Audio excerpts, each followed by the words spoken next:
Hello and welcome to Sadhana and Books podcast. My name is Zita Harkaran, and today I would love to introduce you to Satkirin Kaur Khalsa. Satkirin is a sacred chant musician who recorded over 17 albums filled with chants from kundalini and Sikh tradition. She has been practicing kundalini yoga and meditation for over 50 years and is a wealth of knowledge on Naad and meditative states of consciousness. Today we talk about the idea of challenge as a gift, her favorite Kriya and mantra, and in general, how the power of the sound current helps us overcome even what seems impossible. Enjoy. Satnam, hello. Today I'm here with Satkirin Kaur Khalsa.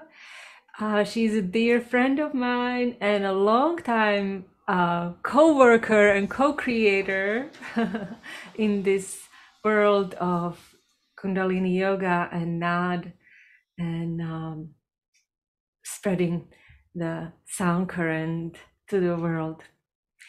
So she's internationally known chanting artist and musician who continues to travel and play for people all over the world, including China and Asia and South America. She's a wife, mother, and a grandmother. And currently she's running a chanting club called Chant and Chat, where you can come, chant together with her, have a tea, and talk about your experience. It's just very nice and cozy group of people that meet once a month. And she's also leading transformative training programs in Naad Academy, teaching meditative chanting. She has been practicing yoga and chanting for over 50 years. Started ashrams throughout the US, including San Diego, LA, New York, New Mexico. And she's also raising 9 alpacas right now. So that should sum up your story. But we will also find out more. Thanks for being here. And I'm looking forward to our discussion today about, your practice, about books, about what even holds you on the path for so long, right? What is that? Thank you so much, Zita Harkaran. It's always a pleasure working with you. You are so dynamic and so capable. God bless you. Yes, thank you, thank you.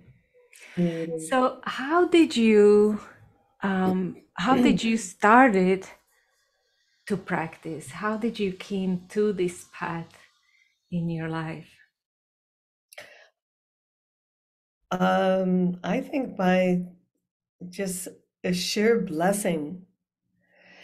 You know, all of us come into this world and we go through whatever the normal pathway is for a young person, whether it's high school, college, not college. But for me, it was going to college at the age of 16 and just kind of zipping right through and wondering, isn't there more? Isn't there more than academics and careers and like something deeply, there was a longing. It was a longing for some kind of spiritual identification. And that had to come through because those were the very formative years where it was called the time of turn on, tune in, drop out. And, so dropping out for me was defined as this spiritual longing that really was fulfilled. When I was in graduate school and studying psychology, it was like, wasn't as advanced as today or as backward as it still is today, but it did come down to that every human being has a spiritual consciousness, and the fulfillment of being a human can only come, or maybe, will come by identifying that we have a soul, and that soul needs expression, needs an avenue to exist because it's already there and it's a part of our our experience in Western life that we don't really deal with, or we didn't, and it's all about what's going on outside of ourselves. And you and I know perhaps that that's not a very fulfilling existence if you're always focused outside of yourself. So for me, it was having the good fortune, the blessing, the good luck of after graduate school, just going back home to Philadelphia, thinking, what is there? I've traveled to Israel, I've traveled to Turkey, I've worked on all these Peace Corps-like projects, and I haven't found it yet. Until I walked into this Kundalini yoga class right near my mom's house. And it was like, woo, this is special. Then you fast forward, because when I guess what I've seen over my career of 53 years on this pathway is that you can be given a gift in your life, but what do you do with it? So I've seen people come and go, and talented people, excellent people, amazing people. But whatever it was, I would say that the gift that I was given was a very strong spiritual guide and a teacher. And then also being given the gift of being able to have the confidence that evolved over time of being guided into the sound current. And the meditation on this sound current that we use in Kundalini Yoga is a real bridge to fulfilling spiritual awareness and fulfilling a longing within my life. So I think the glue for me probably was somewhere along the line where I'm leading meditations in yoga class, singing, leading meditations in a Gurdwara, which is a spiritually identified Sikh pathway, but still based on a sound current that is transformative and that does give you that moment of realization of the existence of an individual soul and an infinite soul. Yeah. Yeah, I like that idea of that you found you actually found Kundalini class right by your mom's house. Yeah. And it's really that's how these true gifts I feel like many times are hidden in plain sight. They don't pretend to be anything special, but they come and change your life forever, and show you that that's how simple it is, that's how it can be everywhere. And that's why I also teach. It's like, maybe someone's going to pick up on this currency. um, whatever, it's a currency or spiritual currency. yeah. And maybe it will start growing. But yeah, and I liked how you said, that you had a strong base in a strong teacher, and then it led you to the sound, right? Like that was your first kind of connection to start playing and developing. How do you see the sound, the importance of the sound in the practice? Um, I think, well, quite simply, Kundalini yoga is really based, it seems to be based within the physical body. Like when we think of yoga, we think of exercise, right? And what Kundalini, the whole setup of the way that we were taught Kundalini yoga was that you have this physical portion, then you have the deep relax, and then you go into meditation after the deep relax. So you're having this automatic lifting. And gosh, there's just so many things going through my mind right now about the fulfillment of this. And I would say that that whatever's basic to you, what was basic to me is that I always loved to sing. My mother and I used to walk around singing all the time, and this was very natural. But to be a performer, to be a leader, to be a teacher, this was not natural. Mm-hmm. And the teacher of Siri Singh Sahib, who's also known as Yogi Bhajan, beyond any, um, beyond any doubt, we were given we were given an opportunity to actualize ourselves through the sound current because the basis of the Kundalini yoga experience is raising the energy. And if you're just focusing on this chakra, that chakra, it's like, well, where are we going? What are we going to do with it? It is to merge with the soul consciousness. Mm-hmm. And there's just, a couple of very, very basic things. But what he did from the very beginning was, I'm not here I'm not here to collect followers. You are teachers. So, we'd be expected to sit down on the teacher's bench and start teaching a Kundalini yoga class.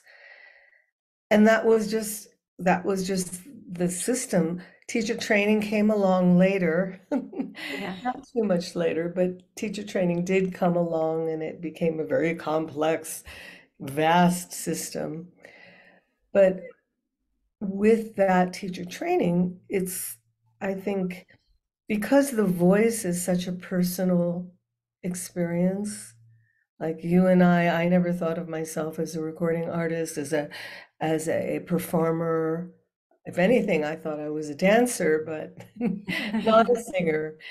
And but being put in that position where you are a teacher, and it's not you or me teaching, it's like we're channeling through that consciousness of the space that we open up by sitting there and bringing the Kundalini yoga set into the space, that it automatically happens that we're going to end up chanting somewhere along the line. And for Mm-hmm. some people that is welcome, and for some people it's like not a not a fun place. It's a scary place to be. And I would say it was somewhat that way for me, but I kept getting pushed into that space, and I realized I didn't really become a performer until I moved to New York in 1992. I mean, it seems like there's a system of readiness, a system of receptivity, and that if you stay the course, like if you give up, like, it's painful, oh, I don't like all this confrontation, my ego, it's like there really has to be some gift of consciousness within each one of us that allows us to say, this is okay. I want to be challenged.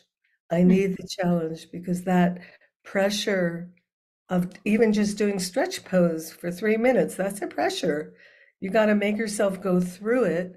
And then that's, kind of a very small little thing, but that's the way life is. If you give up after 5 years, 10 years, then you don't get to the point of really synthesizing those incredible gifts that you're entitled to in this incarnation. It's like we're really entitled because we have a human consciousness and a human birth, and it's like, see what it is that you can do. It's not like you have to decide, like, I'm going to college and I'm going to be a lawyer or I'm going to do liberal arts. It's like you just keep surrendering, you keep doing the practice, you keep doing the meditation, and it unfolds.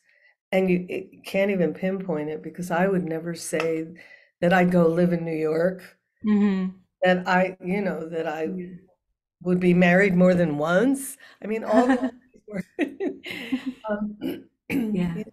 just unexpected, and part of an evolution that you are given as a gift when you face the challenge and surrender to go through the Yeah. difficult. Yeah, that really reminds me of Tao Te Ching, which we are just reading, which is all about like, you have no idea, even if you know everything there is to know, that's only just the beginning of what is there to know. So you can never really predict your life or where you're going to be or control it in any way because it's in someone else's control. But I wanted to get back to the idea of and I noticed that a lot, even in myself, being part of Kundalini yoga community, is that you do get a chance to self-realize. And so many musicians who never thought they could be musicians, they thought, oh, it's so hard, it's hard to break through because that's how it is perceived, right? All of a sudden are given a stage, given a instrument and audience, and here you go and play. And we are all connected through this sound current and this desire to kind of share it and share the higher consciousness with one another. And that becomes like the thing that moves you through, I guess, how you said that, you know, it was this wanting to share of this meditative space was the reason that you Yeah. Well, it's, you know, and if you look at these famous performers, like I guess what's that lady, Dolly Parton? mm, She is so talented, and you know, I'm not putting her on a pedestal, but lately I've been seeing how much good work she does. mm, She must be, you know, wealthy beyond dreams. And usually when I think of a of an icon, a popular singer, they're going to burn themselves out and they're going to burn up, you know. But when you go into the space of devotional singing, you have to understand that it's not you, it's not me. We're surrendering to a guided sound which takes us to an experience that transcends my limitations, your limitations. So if I were to think, oh, it's me up there leading, I probably would never go anywhere or do anything. But it's allowing this mm. understanding and this sharing of the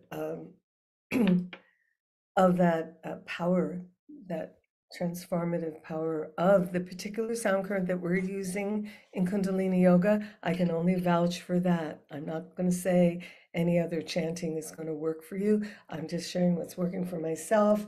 So, you know, it's a process. And then there's so much joy involved, you know, group singing. And when you get past that itchy place of like, oh, they're off tune and somebody over there is shouting too loud. You just get to a nice place. Takes a little time, but Yeah. No, it's true magic and also practice and practice of yeah, surrender.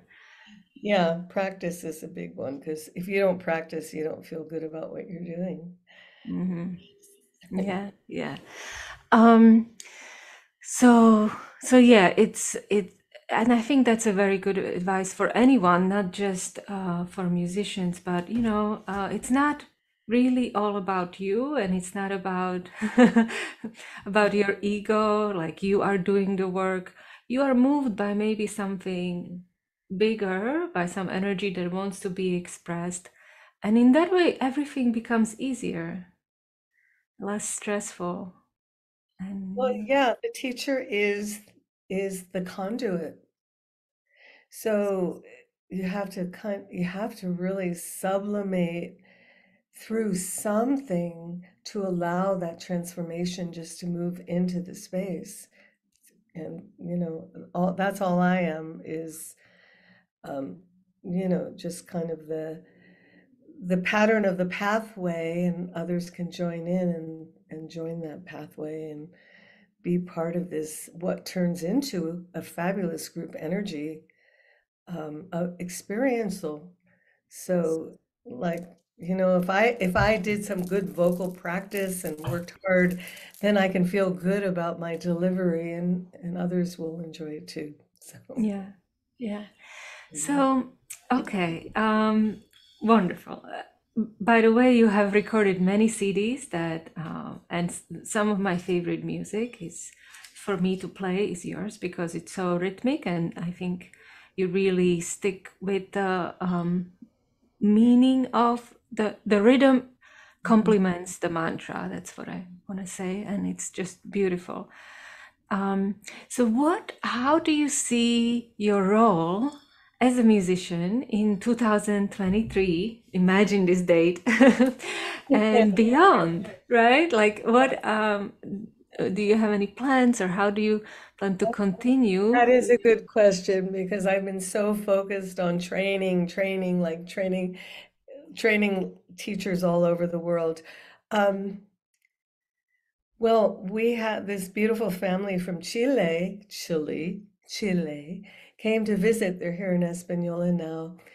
And the husband said, "So, Karen, what's your new album going to be like? Or you have a new album coming up?" And it's just like, oh, I thought I was done. Isn't Ah. 22 enough? And I thought, okay, yeah, he's absolutely right.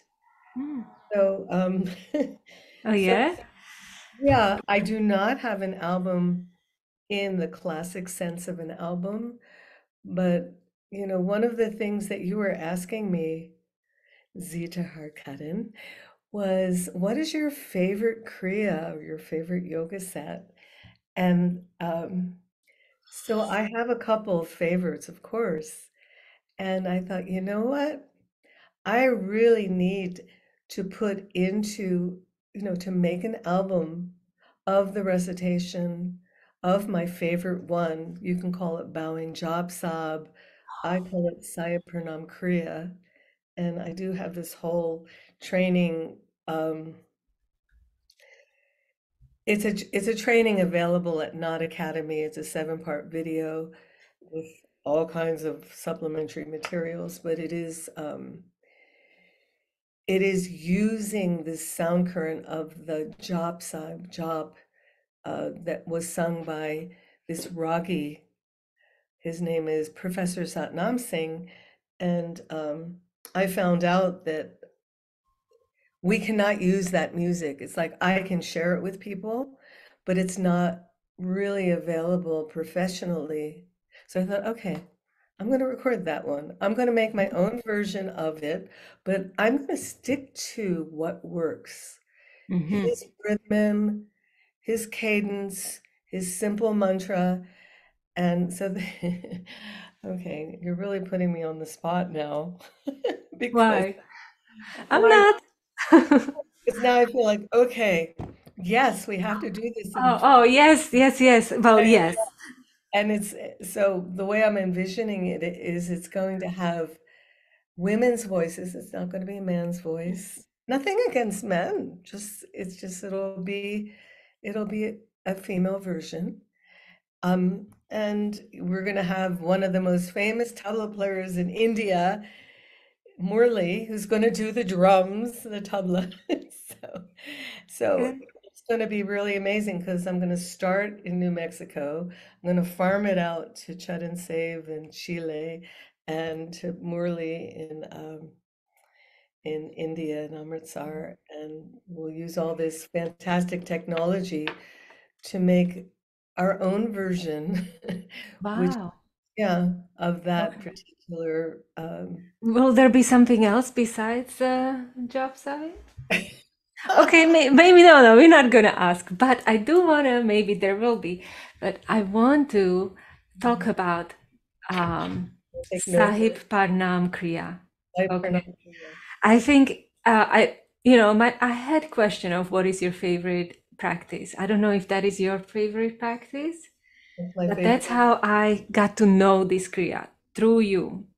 And if no one knows it, maybe I'll put it in a show notes or somewhere underneath the description. This is one of the most challenging kriyas. It's done for half an hour with Jaap Sahib, and you're basically doing a push-up in triangle pose for 15 minutes, and then you stand in the tree pose. So when Satkirin said, "This is what I want to do," I was like, "What?"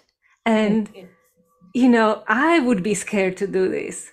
even when I was in my strongest shape or form. So I said, if Satkirin can do this, and she's been practicing for 50 years, then I can do this too. And it also showed that to me that you can do this Kriya and that you are not even afraid to teach it or to tell others. Yeah, get up there and just do it, right? Yeah, exactly. Just do it. Not be like, oh, what's gonna happen with my wrists and with my elbows and Yeah. this is a true like example for me of the resilience that Kundalini yoga brings. So, do you want to talk about it? Why do you like it so much? Well, just to stay in the same vein that we're in, it is the sound current. It is this particular sound current. It's not any sound current. It's not a Hindu prayer. It's coming from from the mastery of the Sikh Guru, Guru Gobind Singh, and giving us a frequency, a rhythm, and a breath that gives us a strength that we don't ordinarily have. So, at my age, it's like, can I still do it? Yeah. Why? Not because I'm strong or anything in particular, but because the power of this sound current is so powerful. And when I get into the posture, I can do it. And it's not, I mean, when you say push-ups, it's not classic push-ups at all. There is a whole technology of this particular triangle pose, and I think that's the beauty. It's just right there that you have a yoga set and you have a rhythmic recitation of this particular sound current called Gurumukhi that actually initiates each one of us into our own mastery. A guru is a guide, is a master, and then we have those moments where we can go into that state of personal mastery. And not everybody wants it, but that's okay. Some of us can do it, and some of us can teach it and share it, and that's enough. Yeah, and I want to share an experience that when we met and we recorded that Sahib Parnaam Kriya, Mhm. and there were two ladies that help us who did the actual Kriya, One of the and models. yeah, one of them said at the end, "Wow, when I walked in, that picture on a wall, I couldn't even tell what that picture was. There was like a blurriness." And after that, she was like, "Oh, I can clearly see what's on this picture," as if her mind became clear, as if like all the fog disappeared and she was herself in the present moment. And I practiced the Kriya for 40 days, and I felt it just gives me so much strength and also calmness and focus. Do you have any experience? Self mastery, you said, yeah. Absolutely. I think, well, you asked me in the very beginning, what is it that I like to read? Why do I like to read? What I like to read? And I think it's very, very apparent that it's just like I'm always reading books about challenge in life, true life stories, fictional life stories, but it's almost as though the challenge is a gift. That anytime you have something difficult to do and you go through that difficulty and accept that challenge, then you do achieve a certain level of mastery and confidence as a result of that. You can give up along the way, but the Sahib Parnaam Kriya, for me, it's like I've had great challenges in my life. And why are they challenges? Who knows? Everybody has challenge in their life, and not everybody is gifted with loving, perfect parents and, plenty of financial aid and, whatever. It's like all of us have some area of our life which is really challenging. And the beauty of it is that if you know you're not alone, and gotta plug in the power, right? So Mhm. that's what it is. It's you're doing this yoga set and you're plugging into the power of the sound current. This particular sound current that we're using in Kundalini yoga is a Naad. It is a balance. It is a spiritual balance that resonates in the cellular structure of the human body, probably even of the alpacas, but but we have the consciousness to be able to choose what to do with it. So that's Yeah. my pep talk about Yes, yes, yes. Um, do you. you have any other favorite Kriya or mantra that you would like to mention? Um, okay, so Sahib Parnaam Kriya. I would say, okay, right now I'm doing Kirtan Kriya, and I'm doing it with specific intention to refine my memory and Hmm. the dying brain cells. But it's like there's so many things to choose from, and I will pick and choose from time to time, depending on what it is in my life that I need to deal with and what Kriya is really going to help me with that challenge. So it's pretty organic, you know, Hmm. it's like going on a diet.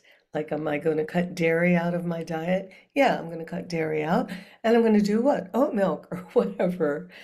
Yeah, yeah, yeah. Oh, Sudarshan, you know, so I do a lot of things there's a few things I do all the time, and then there's things that I'll do periodically just because they serve the need of the time, whether it's health related or emotional related, family related, you know, there's a Yeah. whole, Yeah, that's why Kundalini yoga is so great. And there are just so many practices to choose from, and they have their association like this is for health, this is for the brain, this is for the money, this is for heart.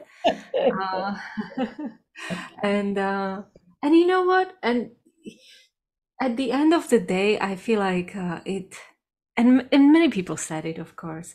Um, it's not even about the results, it's about that state that you create within yourself that is the healing space.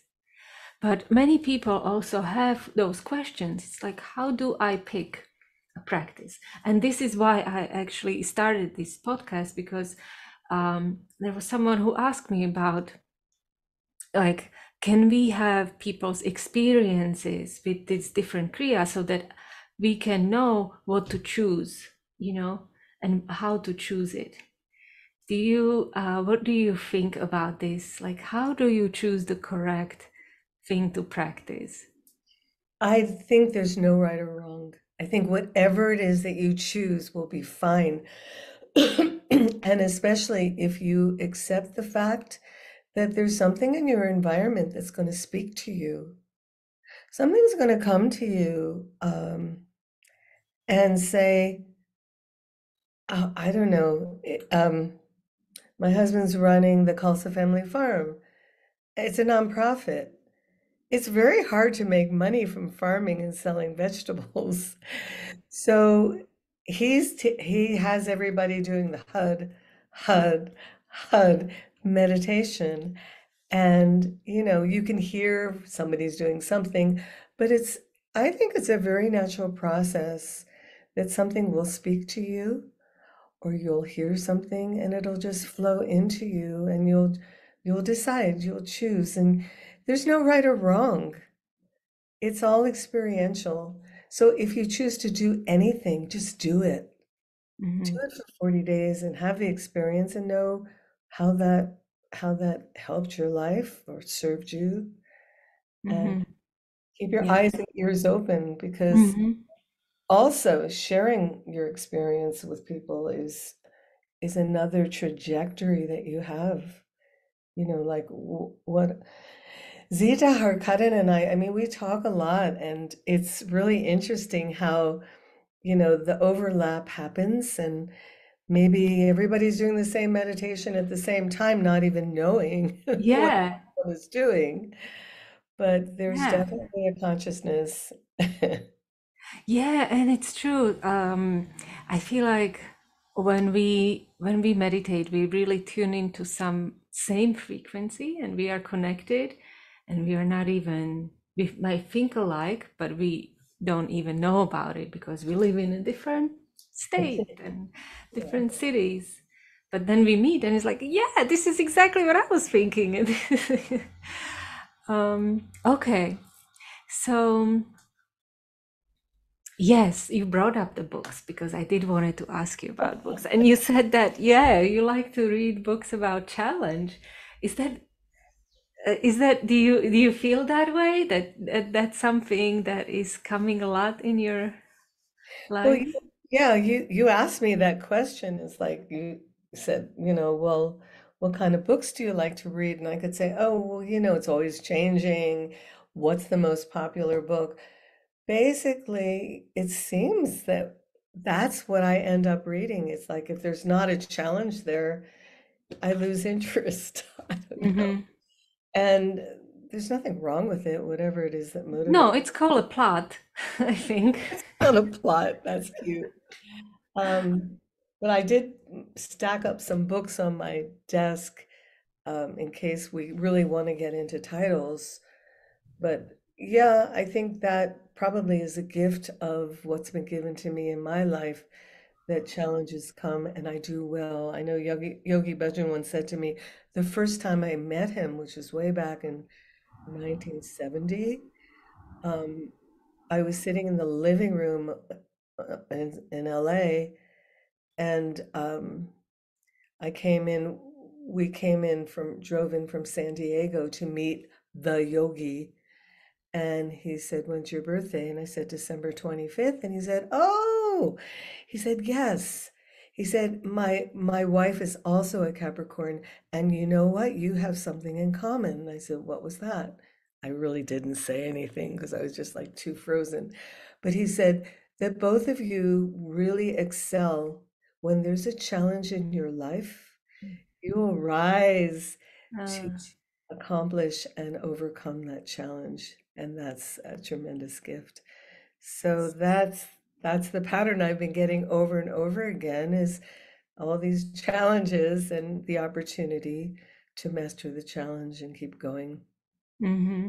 Yeah, yeah, there was a great meme about Capricorn, and they show this mountain goat. Have you seen it? Like holding on to the cliff. I was like, yes, I have Capricorn rising. Oh, okay.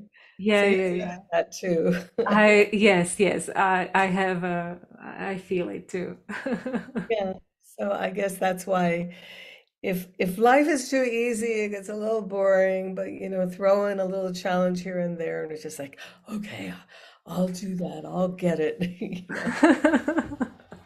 So that's why, in your life, it's whatever it is that's difficult, just consider that a gift.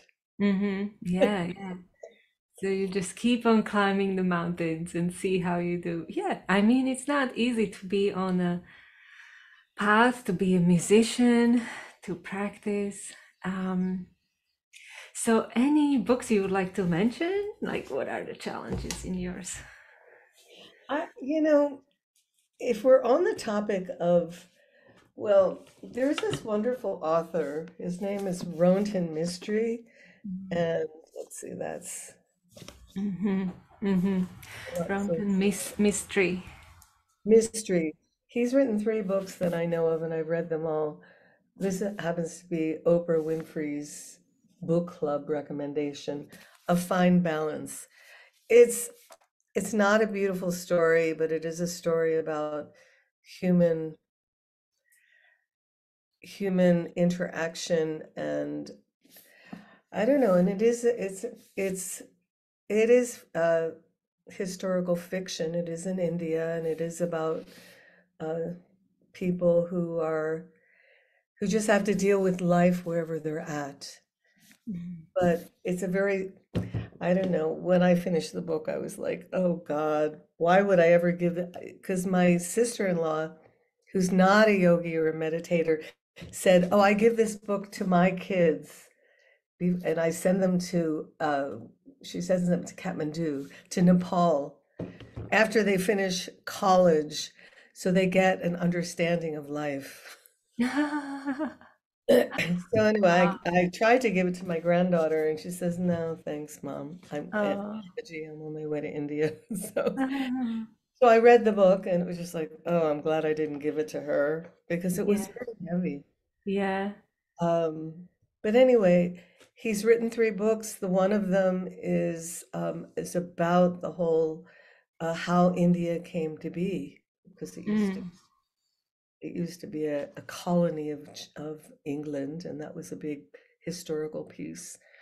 Anyway, so Huh. So that's that's interesting. So is this one about how India came to be?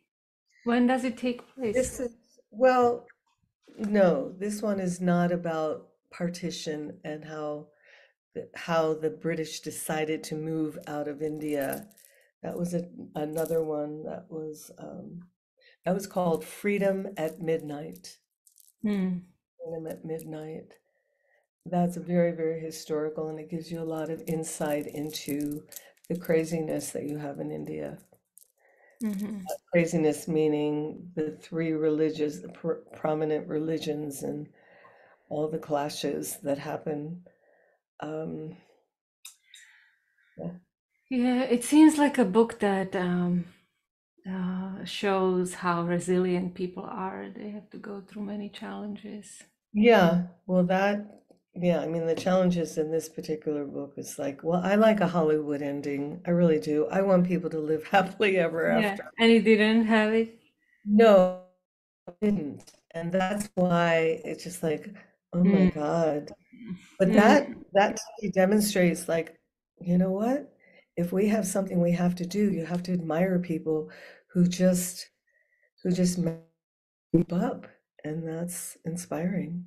Mm-hmm. So Yeah. again, it's, Anything else you have on that? yes, yes, yes. The next book. Okay. This is called Rajni. Oh, And okay.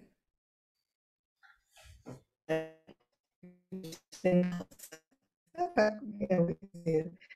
He he started a call security. He was way back when we first started putting on turbans and express and visibly looking like Sikhs, and people wouldn't hire us. Then he started a security company, and it became the largest security company in the world. Mm-hmm. Anyway, he's So an he author. wrote it? He wrote this book, but the Oh. book is about the experience of a young woman. And the reason for reading this book would be just to get a whiff of a really deeply spiritual consciousness. Mm-hmm. It's all about this woman who she just had a very deeply spiritual experience in her life, and she went to the Golden Temple, and she just it's all about merging with the infinite and being a spiritual woman, Mm-hmm. which is something that we don't really get to experience. You know, Mm-hmm. that level of devotion and Mm-hmm. merging like the water and the nectar tank. And but Rajani originally was a woman in the court of Guru Ram Das who ended up being forced by her father to marry a leper because he was angry with her because she loved God and her father was at odds with that. So anyway, it's a deeply spiritual. This reading this book is like meditating, Mm-hmm. just immersing yourself Yeah. into a level of Oh, devotion that wow. Okay. you don't really Um, experience and much. so is it a fiction or is it just like a I think it's biography? no, I think it's definitely fiction, and Mm-hmm. it's fiction taken from um, Okay, inspired by maybe. Okay. inspired by the history of the Sikhs, of all these different wonderful authors that describe saintly human beings, but here we have a saintly woman. Okay, so saintly woman. Oh, that's a nice one. Yeah. Yeah, Uh, yeah. that's And something that's a little bit missing in our. yeah, it's very far removed from any materialistic experiences. And Yeah. Okay, you have anything else there?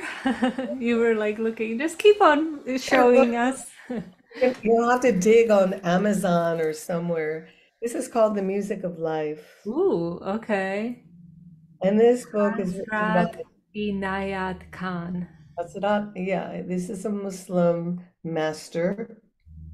He said music should be healing, music should uplift the soul, music should inspire. There is no way of getting, there's no better way of getting closer to God, of rising to the spirit, of attaining spiritual perfection than music. And Mm. if it's only rightly understood. So, Mm. Mm. Oh, yeah, that's this beautiful. is not a book. It's not a book where you just read from the beginning to the end. Not for me, anyway. I just open it up and read. Mm-hmm. Yeah, and sometimes I'll look for a chapter to give me some inspiration, like the law of rhythm, Mm-hmm. sound and light, two aspects of movement united by harmony. Mm. Okay. So it's practical as well as spiritual. So he talks about rhythm and tone and how to make tone and Mm. um, Yeah, yeah, yeah, yeah. breath, power You of the know, word. it's funny because I am not like very talented musically Thank or you. even with singing, but I started to understand that when I practice with music and I chant more than normally, uh, my life flows better. That like I start to understand the rhythm of life because if even life has a rhythm, and we can be off that rhythm of life too. So, or even like not send the wrong message, right? Wrong intonation of the voice can completely send the wrong message to someone else who is very sensitive to that, right? So that's why I started practicing, and that's why sometimes I do the Aquarian sadhana, so that I have that because it's so musical. So, what do you think about that? I think you're spot on, totally, because everything in the universe has to have a complementary rhythm. Otherwise, things are going to fall apart. And falling apart to me, if you think about, well, what is cancer of the body? Cancer of the body is when the cells of the body, maybe in one part of your body, um, aren't resonating and rhythmically in harmony with the rest of the cells. They're doing their own thing. Mhm, And that's mhm, not that's not healthy because they're mhm, fighting with the rest of the body. Um, so yeah, that rhythm is pretty basic, and it's interesting that you've had that experience and you can pinpoint it because it makes such a tremendous difference. And mhm. yeah, absolutely. Very Yeah. intelligent. And some people are just so talented in that way. They really can they can pick up the tone of the conversation and just jive. I'm sure they have other challenges because everybody has some. But Yeah. that's Well, the thing about talent is that it's a very subjective topic. You can really blow yourself out of the water and say, I don't have any talent. It's like, don't go there. yeah, no. No, because like I remember in the very, very beginning in 1970s, there was this person who had this fantastic voice, Singh Kar, all these people had maybe great writing skills and this and that, but they came, they did a little something, and then they moved on, and they didn't go anywhere with that talent. Mhm. So, if you're the youngest child, were you the youngest child in your family when you were growing up? Yeah, You had older brothers and I have sisters? older brother one. Okay. So one of the benefits of being a youngest, that's what I had, was two older brothers, was you watch and see, how they deal with the world and you think, I'm not going to do that. You learn from them these little, whatever their idiosyncrasies was. But what I'm coming to is that you don't even know what your talent is because you have to actually decide how you deal with what you have and what you've been given, and then taking ownership of something that you feel good about doing.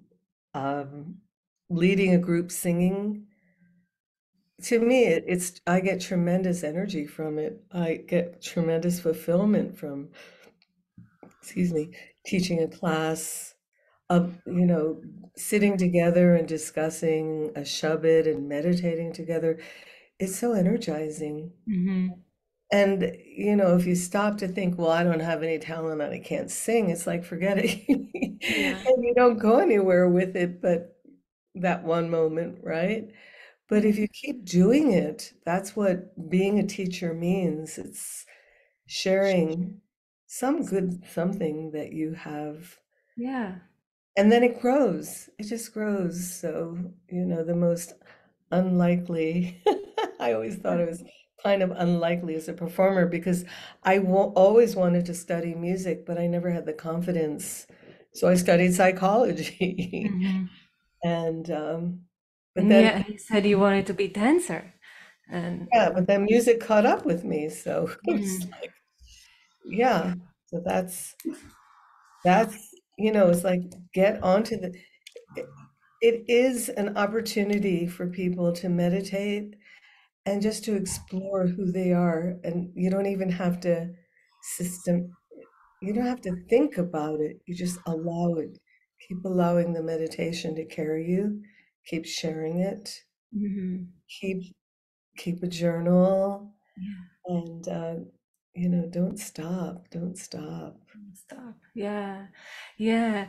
Um, it's like what you said at the beginning. It's like just remove the ego from there. Because thinking about talent is ego, and we are all talented, definitely. There are some talents that are highly um, praised, but there are talents that no one even named before. And you have it, and I have it, and it's just our job of letting it go and letting the God work through, I guess.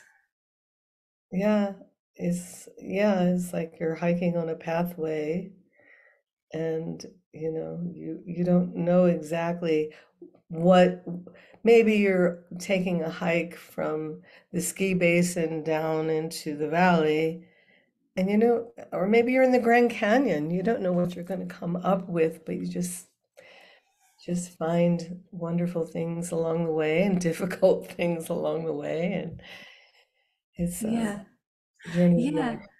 Since we are on this topic of keeping up, right?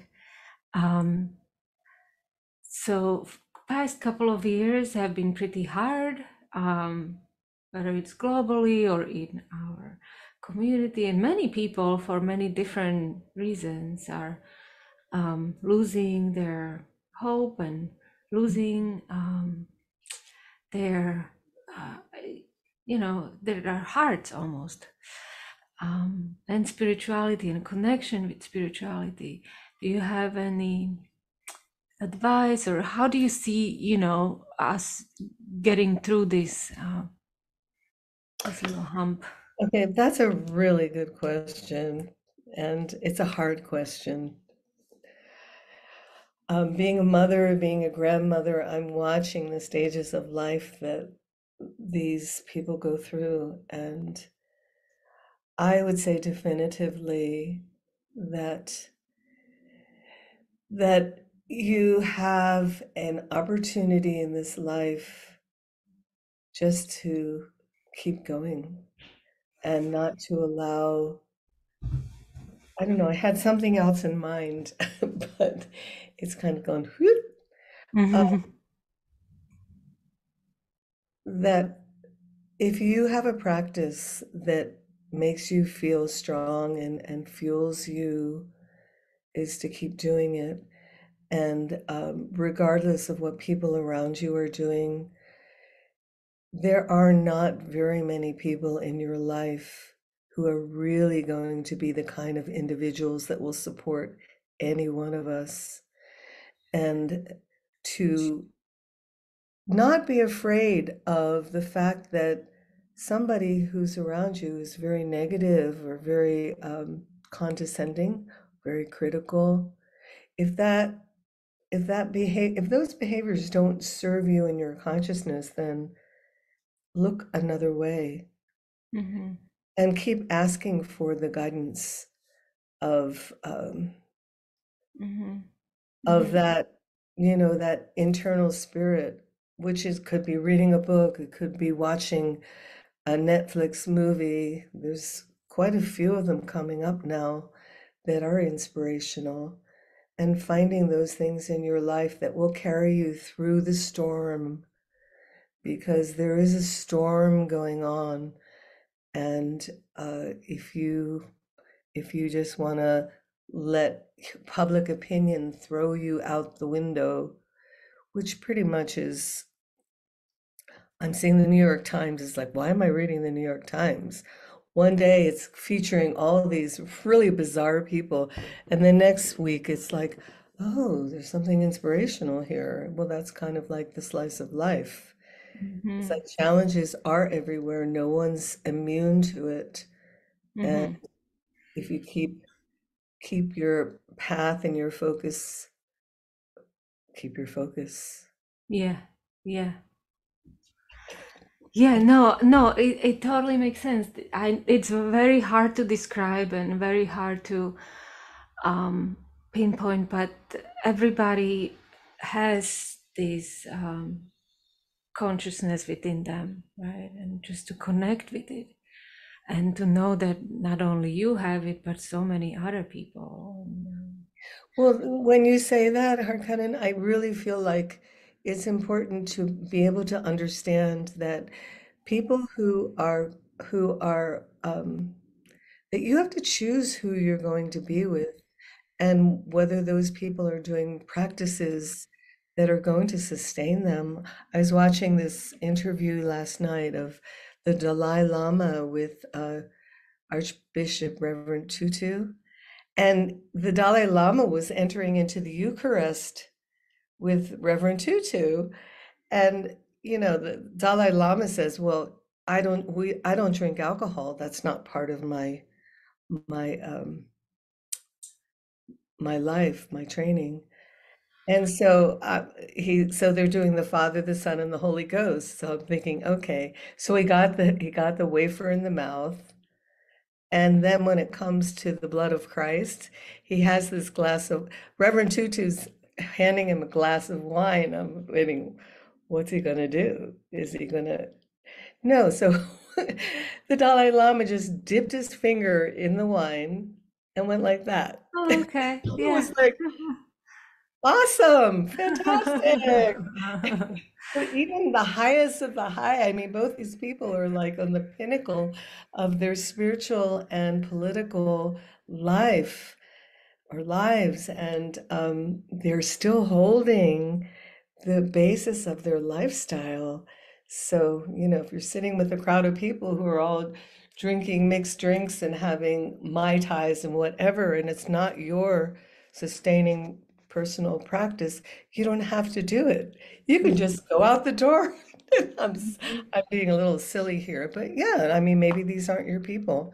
Yeah, exactly. And the best thing today is that there are just so many wonderful communities Right. fitting exactly to what you would like. Maybe there is just a little bit of a like a exert, you have to just do a little bit of work to find them, but there are, and they probably like exactly what you like if you just try to find them. So, Yeah, and you would be surprised. You'll get there and it's like, wow, yeah, I'm we've really been here surprised. all along. Yeah. I'm really surprised who walks in the door in our ashram here in Espanola, this little town. But there's this one lady, it's like she's Persian.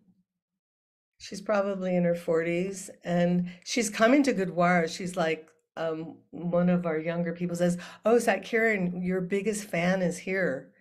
And so in Sunday Gurdwara, it's like she sits and listens and loves the kirtan. And why am I telling you this?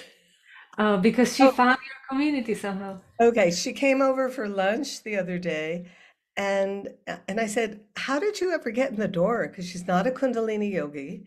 She's not, she doesn't have the standard entry. She said, I said, "Did you have anything with Such Prakash? He has a jujitsu training center in Santa Fe." And he'll come occasionally, he'll come with a whole group of students, students of every age, any color, any nationality, but he brings them and they sit there and they enjoy themselves. So she said, "Yeah, it was him. I went to the jujitsu center." It's like, who would have put two and two together to come to Guevara? But there she was, and now she's coming regularly because Wow. getting the food of her soul. Mm-hmm. Mm-hmm. Yeah, yeah. Oh, that's a beautiful story. Yes, exactly. Like we are so connected. Anybody who cares in any way about human body, human spirit, we are just on the same plane, whether you are teaching jiu-jitsu or you are Catholic priest or you are Kundalini yogi or, whatever. You're a musician. Well, Oh. anyway, just I can round it out by saying I went to Trader Joe's this week and I started doing this thing of there was this beautiful woman checking me out, my age, beautiful senior woman. Her name was Paula, and she was just so positive and good-natured. And as I'm finishing the checkout, I said, "Oh, by the way, here's one of my albums. Do you have a way of playing it?" "Yeah, I can play it in my car." "Oh, thank you so much." So I just if I had anybody that I had any connection with, I just said, "I've been checking out with you a while now. Here, have an album." So Oh, that's funny you mention it. I don't you because you know what? I, Um, I went to my first White Tantric yoga in New uh, York many years ago. And or maybe it was my second White Tantric yoga. Maybe it wasn't the first. I think it was the second. Um, and there you were, and you gave me your tape, and it was the actual tape. oh dear. Yeah, and that was, it was 10, 12 years ago. Yeah, maybe 12, 13 years, I don't know. But it was an actual cassette tape with Jobji. And you're like, I want you to have it, And and I was like, okay, I'll take it. um, I had no way of playing it, but I really treasured it because I felt like you didn't know who I was. I never even told you this story. And there you were giving me this, and I really felt like this was like a gift from God, or a gift from Satkirin.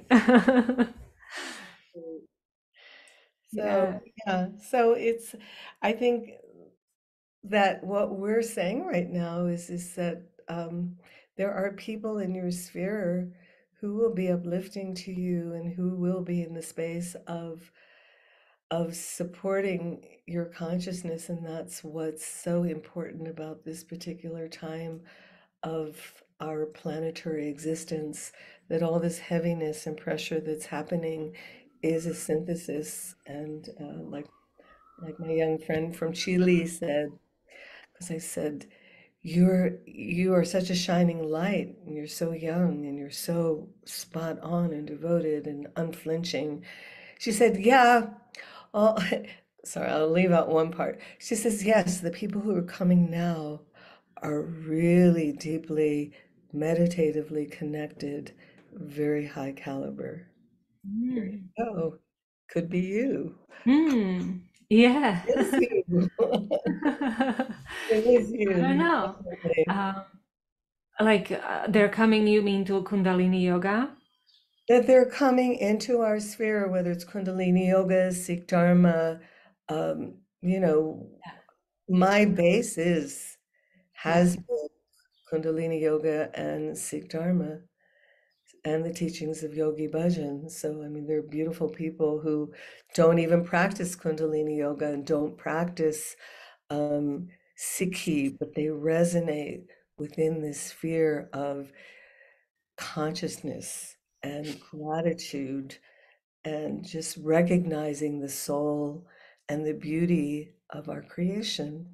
And these Mm-hmm. are the people that these are the people and these are the things and the spaces and the movies we can resonate with to give us that strength to find out more about how to live joyfully, how to live successfully, and how to be happy, and what books to read, and Yes, yes, what yes. mantras to do, and what meditations to Yeah. do. Yeah. Well, last thing, or I mean, that doesn't have to be last thing, but I want to know, what do you have a favorite mantra? Oh dear. No, I guess I can't really say that.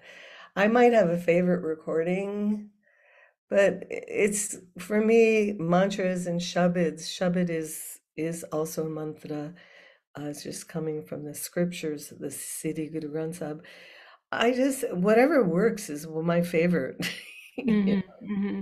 And whatever period of life that I'm in, like being a mother and a grandmother now, I really gravitate toward um, Shabad Hazare Mm-hmm. because I do this like so Pudak. I do this for family members, um, and Mm-hmm. the other thing is to give Oh, strength. is that how you use it? You can do it for the family members? Shabad Hazare is all Sorry. about, yeah, it means 1,000 shabads in one, but it is about keeping connected with those you love. Mm-hmm. Then there's the ones I'm currently gravitating toward is the Narayan Shabad. The Mm-hmm. Narayan Shabad is about the merging with the cellular structure of water and reformulating and rebuilding. So, people say, "Oh, what's happening with your group? Are you still happening? What happened to 3H? What happened? What happened?" So, Narayan Shabad, rebuilding, rebuilding. Mm-hmm. And Mm-hmm. rebuilding is a good process because what you're doing is making something better. Mm-hmm. So if Yeah. something's deteriorating, then something Mm-hmm. else, there's a space to move into building, rebuilding, and doing something. Yeah, yeah, which is very similar to what we were talking about finding the right community for you, or right people. Like I feel like pandemic allowed us to let go of the old and find new. Um, and also, actually, there was someone at the beginning of pandemic when we were all at home said this myth. I think it was an Irish myth about there's a woman who keeps knitting, right? And she's knitting this really long scarf and creating it. And then a dog comes and he just pulls the string and unwinds everything. And it's like, what do you do, right? Oh, well, she's like, well, I'm just gonna start again, right? And even yesterday, my daughter was making, she's in this bracelet period making phase. So she was making bracelet and she was so happy making it, listening to music and putting the things there and stuff. And then when she went to tie it, it all fell to pieces. And I was like, oh. So it reminded me of that story of woman and also of all these mandala makers too, who make the mandala and they work so Yes, yes, meticulously on yes. that, and Yeah, then they just let it go. Yeah, they step and jump on it. Yeah, the Tibetans do that. Yeah, Yeah. and that is a practice or an experience of non-attachment. Mm. That you actually do something fantastically beautiful or fantastically difficult, and then it's gone. Okay. Yeah. Yeah. Yeah. Right. It's a special way to look at things, definitely. Absolutely. Absolutely. And that's something that those of us in the West who are raised with such heavy materialism, it's just like, there's another level of existence besides that one. So Hmm. Hmm. let's Yeah. explore it. Yeah. Anything you would like to share at the end? I think we've done a pretty good job. How about you? Yeah, I think so. I think we ended on a very beautiful note. Um, and for those that are searching or looking, just keep on and you'll find everybody who searches, right? Well, yeah. Um, just a little segue into searching. It's an internal process. When you're ready, when you allow, then things come to you. And I think that's probably one of the biggest lessons in the West, that it's not about accumulating money or making your home more beautiful to attract people into it, but just work on yourself. Make yourself more beautiful for your own personal satisfaction, and follow that pathway of allowing that internal self to manifest in such a way that you can feel just fine, that you don't need anything more from outside, and it all can come to you. Just believe it. And read Mhm. a couple of books. Oh, I forgot about Shakti Parwa's book. Okay, this is, Oh, okay, okay. this is really cool. Mhm. There's a lady, she's still alive. She's Yogi Bhajan's first student. Mhm. She was senior to him by a couple of years. Her name is Shakti Parwha, Mhm. Parwha. Her first book that she wrote, she's a very literary person, is The Flow of Eternal Power. Hmm. Let's see. The Flow of Eternal Power. It could be Kundalini Yoga, The Flow of Eternal Power. So she wrote a very simple how-to book. Mm-hmm. You don't have to go through level one, you don't have to go through level two. You can just pick this book up, and it's a simple guide to the yoga of awareness. It's a simple guide to Kundalini Yoga, the yoga of awareness, as taught by Yogi Bhajan. And Shakti Parwha put it down, beautiful, simple, easy reading, and you can get it pretty cheap on Amazon. I looked it up. So, Mm-hmm. but it's great reading. It really is. And if you're searching, you can even start reading the book. If somebody is searching, just give them a book, give them that book. And it's very comprehensive and wonderful. So there you Mm-hmm. go. That's Yeah. Oh, thank you. Thank you so much the for bag of the sharing all day. these wonderful books and the kriyas and meditations and conversations and wisdom. Thank you. So yeah, Satkirin can be found on satkirin.com and Naad Academy. It's naad-academy.com. So Naad has two A's, Naad. Yes, yes. I'll put the link also. Okay, great. Thank you so much, Harkaran, Zita Harkaran. And thank you so much for listening. I hope you enjoyed this. Also, consider joining our Patreon page for extra weekly messages, to join our book club, to get weekly meditations or weekly kriyas. There's just so many goodies that can come your way for a small donation like $1 or $5 a month. All right. Talk to you next time. Bye.